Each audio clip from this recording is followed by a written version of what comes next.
Shalom, kasih karunia dan damai sejahtera dari Tuhan kita Yesus Kristus ada dalam kehidupan saudara semuanya. Kita berjumpa kembali dalam renungan mingguan hari ini Jumat 11 Agustus 2023. Renungan didasarkan dari Kisah Para Rasul 18 ayat 24 sampai dengan 28. Sebelum kita bersama merenungkan sabda Tuhan, mari kita menyatukan hati di dalam doa. Bapa yang penuh kasih, kami mengucap syukur untuk setiap anugerah, berkat, pertolongan, sukacita, dan kekuatan. Sehingga melalui kasih dan kemurahan serta kekuatan-Mu, kami boleh setiap hari merasakan pengharapan yang sejati dari-Mu Tuhan. Dan dalam segala perkara yang kami tanggung, kami boleh menjalani dan melewatinya. Maka kebenaran sabda-Mu yang hendak kami renungkan bersama, kami yakin Tuhan inilah cara kerja-Mu yang mulia, yang terus menyelamatkan kami, agar kami terus mengikuti pada jalan kebenaran dan hidup yang Kau tunjukkan kepada kami. Berfirmanlah ya Tuhan Yesus, kami siap mendengarkannya, dan kami mohon ampun atas setiap dosa pelanggaran kami. Kami percaya Tuhan Kau menguduskan dan melayakkan kami oleh pengampunan-Mu. Di dalam-Mu ya Tuhan Yesus, kami naikkan doa ini dengan syukur dan percaya. Amin. Kisah Para Rasul 18 ayat 24 sampai dengan 28. Dengan judul perikop Apolos di Efesus. Demikian sabda Tuhan. Sementara itu datanglah ke Efesus seorang Yahudi bernama Apolos, yang berasal dari Alexandria. Ia seorang yang fasih berbicara dan sangat mahir dalam soal-soal kitab suci. Ia telah menerima pengajaran dalam jalan Tuhan. Dengan bersemangat ia berbicara dan dengan teliti ia mengajar tentang Yesus. Tetapi ia hanya mengetahui baptisan Yohanes. Ia mulai mengajar dengan berani di rumah ibadat. Tetapi setelah Priscilla dan Aquila mendengarnya, mereka membawa dia ke rumah mereka dan dengan teliti menjelaskan kepadanya jalan Allah. Karena Apolos ingin menyeberang ke Akaya, saudara-saudara di Efesus mengirim surat kepada murid-murid di situ, supaya mereka menyambut dia. Setibanya di Akaya, maka ia oleh kasih karunia Allah menjadi seorang yang sangat berguna bagi orang-orang yang percaya. Sebab dengan tak jemu-jemunya, ia membantah orang-orang Yahudi di muka umum dan membuktikan dari kitab suci bahwa Yesus adalah Mesias. Berbahagialah kita yang merenungkan sabda Tuhan dan berbahagialah kita yang percaya. Haleluya. Amin. Eyang Kakung, Eyang Putri, Bapak, Ibu, Saudara, dan anak-anak, tema renungan hari ini Jumat 11 Agustus 2023 adalah fasih dan mahir. Jika kita membaca teks yang kita renungkan hari ini sangat menarik. Ternyata ada sosok namanya Apolos. Apolos disebutkan dari Alexandria. Jika merujuk pada sumber, maka Alexandria dari Mesir. Apa yang dilakukan Apolos menjadi menarik ketika dia juga sampai ke Efesus. Peristiwa datangnya Apolos ke Efesus menjadi menarik. Karena apa?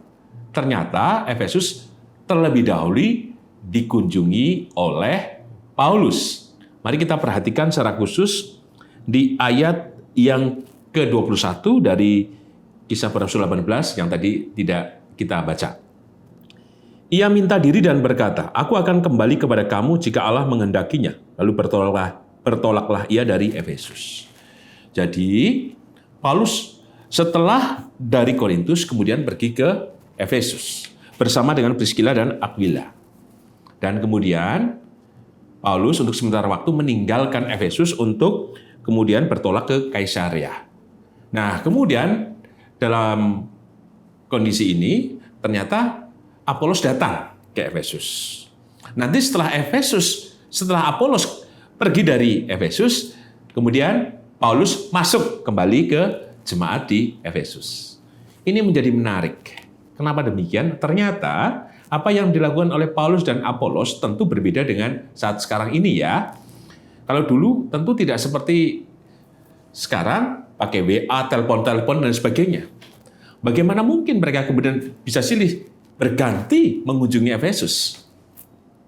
Kalau kemudian hanya mengandalkan telepati atau menggunakan cenayang atau mengandalkan pikiran, ilmu titen dan sebagainya, tentu tidak akan masuk. Berarti menunjukkan apa sih? Bahwa ada kasih karunia yang bekerja, ada kuasa Tuhan yang bekerja, yang menggerakkan Paulus dan Apolos untuk mengunjungi jemaat di Efesus. Paulus masuk, Apolos kemudian datang. Ketika Apolos pulang, pergi, kemudian gantian Paulus masuk. Ini menjawab apa? Menjawab dari 1 Korintus pasal 1 ayat yang ke-12 ketika terjadi perpecahan di jemaat yang mengatakan, aku adalah golongan dari Paulus, aku adalah golongan dari Apolos, aku adalah golongan dari Kefas. Jelas bahwa ada kasih karunia yang bekerja, sehingga tidak boleh kemudian kembali kita berpikir, oh ada pengelompokan, wah ini berarti ada perlombaan, oh tidak. Tetapi justru karena kuasa Roh Kudus itulah yang menggerakkan Paulus dan Apolos sehingga bisa melayani secara bergantian jemaat di Efesus. Nah, tokoh Apolos ini menjadi menarik. Disebutkan di ayat yang ke-24. Ia fasih berbicara dan sangat mahir dalam soal-soal kitab suci. Dan kemudian kefasihan dan kemahirannya digunakan untuk apa? Kita membaca di ayat 28, sebab dengan tak jemu-jemu, ia membantah orang-orang Yahudi di muka umum dan membuktikan dari kitab suci bahwa Yesus adalah Mesias. Ini menarik. Kefasihan, kemahirannya soal kitab suci bukan dalam rangka meninggikan dirinya, tetapi untuk merendahkan hatinya. Dalam rangka apa? Untuk memberitakan kasih Tuhan Yesus, keselamatan Tuhan Yesus. Dengan siapa ia memberitakan? Tentu dengan sebangsanya, yaitu orang-orang Yahudi. Karena kita tahu dari teks yang kita baca di ayat 24 bahwa dia adalah orang Yahudi juga. Maka sasaran pertama yang ia kunjungi adalah orang Yahudi yang ada di Efesus. Persis juga dilakukan oleh Paulus. Maka yang pertama-tama menjadi subjek penginjilannya adalah orang-orang Yahudi itu sendiri. Lah, ini yang menjadi menarik. Kefasihan dan kemahirannya digunakan untuk bertanya jawab.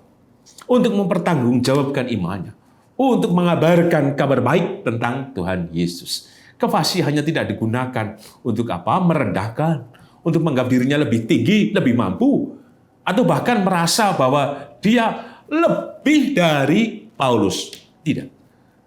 Ini yang menarik untuk kita bersama. Apalagi jika kita membaca di ayat yang ke-25.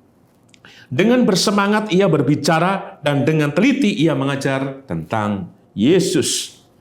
Semangat dan teliti, artinya yang fasih dan mahir, yang tadi dengan berani, juga ia sebutkan bersemangat dan teliti.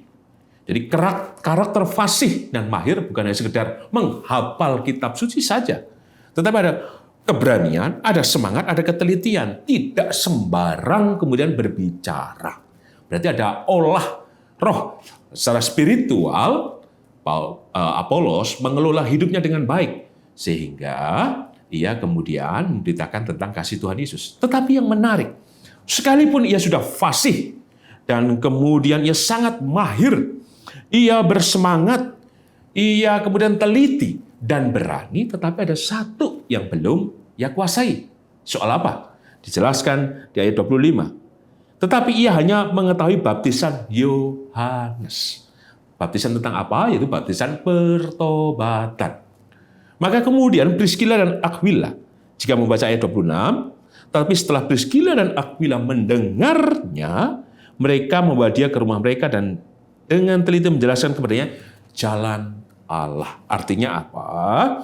Bahwa baptisan di dalam Yesus Kristus itulah yang diperkenalkan oleh Aquila dan Priskila. Baptisan tentang apa? Itu kuasa Roh Kudus yang bekerja, yang menyelamatkan, dan baptisan dalam Yesus Kristus di dalam nama Bapa, Anak, dan Roh Kudus itulah yang akan menyertai kehidupan setiap orang percaya sampai akhir zaman. Jadi menarik, sekalipun Apolos memiliki hal yang luar biasa, tetapi tetap ia memiliki kekurangan. Dan kekurangannya kemudian bukan berarti ia bertahan dan kurang itu dan tidak menjadi terbuka. Tetapi ia mau kemudian dibimbing oleh Aquila dan Priskila untuk mengenal lebih dalam tentang Yesus Kristus, khususnya tentang baptisan Yesus Kristus, di mana baptisan berbicara tentang keselamatan. Bukan hanya sekedar pertobatan saja. Karena di dalam baptisan dalam Yesus Kristus berarti ada pengampunan dosa dan keselamatan itu sendiri. Maka pesan apa yang kita terima? Yang pertama, menarik ketika Apolos fasih, mahir, bersemangat, teliti, dan berani. Tetap saja ada bagian di dalam dirinya yang kurang. Maka yang kurang itulah yang membuat dirinya menjadi terbuka. Kefasihannya dan kemampuannya yang hebat tidak membuat dirinya merasa lebih daripada yang lain. Justru ia terus belajar, dan belajar. Ia mau mengenal pemberitaan tentang siapa Yesus secara pribadi dalam hidupnya. Sehingga di ayat ke-28 menjadi menarik, ketika ia berjuang dan pada akhirnya ia menceritakan, mengabarkan tentang Yesus adalah Mesias. Maka bagian bagi kita bersama adalah, mungkin di antara kita sudah fasih dan mahir mengenal kitab suci. Tapi janganlah digunakan untuk merasa diri lebih dari yang lain. Mungkin karena kita sudah sekolah Alkitab, sudah baca kitab suci 6 kali. Mungkin kita sangat hafal dengan teks-teks dalam kitab suci ini. Jangan digunakan sebagai alat untuk melawan atau kemudian untuk menjatuhkan yang lain dan merasa bahwa diri kita lebih mampu. Tidak demikian. Tapi proses yang harus kita lakukan adalah kita yang fasih dan kemudian mahir, kiranya kita terus bersemangat, teliti, berani, tetapi juga terbuka. Sehebat-hebatnya dan semampu-mampunya kita, pasti ada yang masih perlu kita pelajari. Persis saya. Bukan karena saya sudah lulus S2, kemudian saya lebih daripada yang lain. Oh tidak. Saya justru belajar dari cara hidup jemaat. Saya memunguti cerita-cerita pengalaman-pengalaman iman, kekuatan, keteguhan, pemahaman iman dari jemaat. Dan saya diperkaya dengan itu. Maka yakinlah, yang fasih dan mahir bukan berarti kita menjadi berhenti, tapi kiranya kita terus belajar dan berproses di dalamnya, sehingga kita menemukan yang khusus, yang khas, yang istimewa ketika kita bisa saling melengkapi. Paulus mengajari atau memberikan pengajar pada Aquila dan Priscilla. Dan Aquila Priscilla kemudian meneruskan itu kepada Apolos. Dan Apolos pun kemudian terbangun untuk lebih dalam mengenal siapa Yesus Kristus. Bukankah kembali tidak perlu kita kemudian mengaku dari golongan ini dan itu, tetapi marilah kita saling mengokohkan, saling melengkapi, dan saling kemudian membangun di dalam iman. Yang kedua, kita pelajari secara khusus di ayat yang ke-27. Karena Apolos ingin menyeberang ke Akaya, saudara-saudara di Efesus mengirim surat kepada murid-murid di situ, supaya mereka menyambut dia. Setibanya di Akaya, maka ia oleh kasih karunia Allah menjadi seorang yang sangat berguna bagi orang-orang yang percaya. Ini menarik. Ketika Apolos mau pergi ke Akaya, jemaat di Efesus kemudian apa? Mengirimkan surat untuk tentu saja menerima Apolos. Dan apa yang dilakukan Apolos? Kefasihannya, kemahirannya digunakan untuk apa? Disebutkan di ayat yang ke-27. Menjadi seorang yang sangat berguna. Maka kiranya kefasihan, kemahiran, kemampuan kita soal kitab suci kembali. Kiranya itu berguna untuk kehidupan kita, kehidupan rumah tangga kita, kehidupan gereja, kehidupan masyarakat. Kalau kefasihan dan kemahiran kita hanya berhenti memperdebatkan teks ini, kemudian saling bersaing, saling menjatuhkan, terhebat soal kitab suci, itu namanya tidak ada gunanya. Apalagi mengaku bahwa dirinya paling mampu dan hebat. Tapi teks ini kembali meneguhkan, yang fasih dan mahir kiranya menjadi hal yang baik dan membangun kehidupan bersama. Sebagai penutup, tema hari ini, fasih dan mahir. Kita perhatikan secara khusus di ayat yang ke-28. Sebab dengan tak jemu-jemunya ia membantah orang-orang Yahudi. Artinya apa? Kefasihan dan kemahiran yang dimiliki oleh Apolos semata-mata ditujukan untuk apa? Untuk memberitakan tentang Yesus adalah Mesias. maka kiranya kefasihan dan kemahiran kita soal iman, soal kitab suci, soal pelayanan, dan soal hal yang lain, termasuk potensi yang ada dalam diri kita, soal status sosial kita, soal pendidikan kita, dan lain sebagainya. Kiranya kita tundukkan hanya untuk kemuliaan nama Tuhan, memberitakan bahwa Yesus Kristus adalah Mesias dan Juru Selamat bagi semua orang. Tuhan memberkati. Amin. Mari kita menyatukan hati di dalam doa. Bapa yang penuh kasih, kami mengucap syukur untuk setiap kebaikan, anugerah, dan keselamatan yang Kau nyatakan kepada kami. Maka biarlah kebenaran firman-Mu yang telah kami dengarkan membuat kami bukan hanya berhenti fasih dan mahir saja, tetapi kami bersemangat dengan teliti, dengan berani, tetapi terbuka untuk kemudian mau mendengar dilengkapi oleh yang lain. Bahwa kemampuan diri kami bukan kami merasa hebat, tetapi kami harus tundukkan semuanya pada kasih kemurahan dan kerendahan hati kami untuk hanya mengabarkan tentang-Mu ya Tuhan Yesus sebagai Juru Selamat dan penebus kami. Mampukan kami ya Tuhan, sehingga segala sesuatu yang kami kerjakan benar, berguna untuk kehidupan kami dan bersama dengan yang lain. Terima kasih Tuhan untuk kebenaran sabda-Mu. Maka kami yakin juga Tuhan, kebenaran sabda-Mu berbicara juga atas kehidupan hamba-hamba-Mu Tuhan.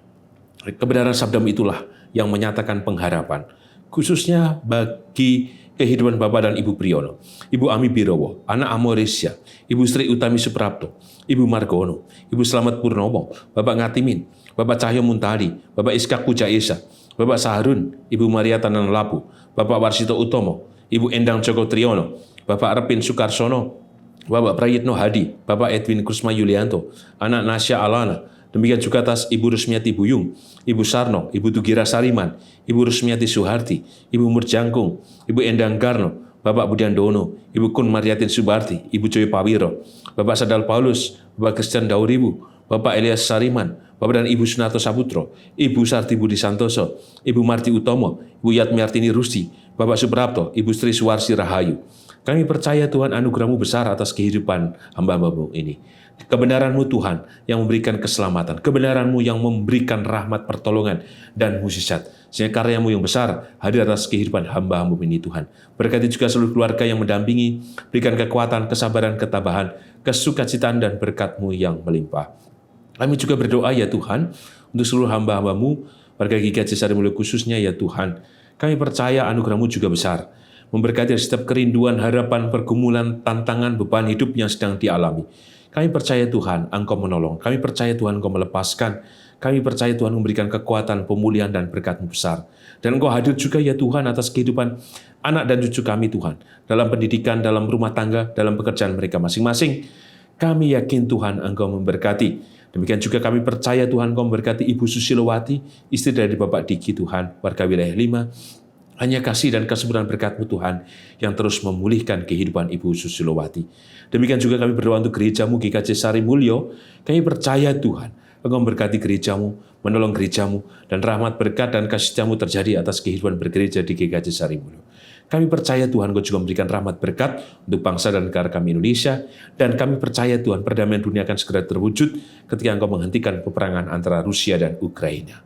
Di dalam-Mu ya Tuhan Yesus, kami serahkan doa ini dengan syukur, dengan berserah dan percaya. Amin. Tuhan Yesus memberkati Eyang Kakung, Eyang Putri, Bapak Ibu Saudara, dan anak-anak kini dan selamanya. Amin.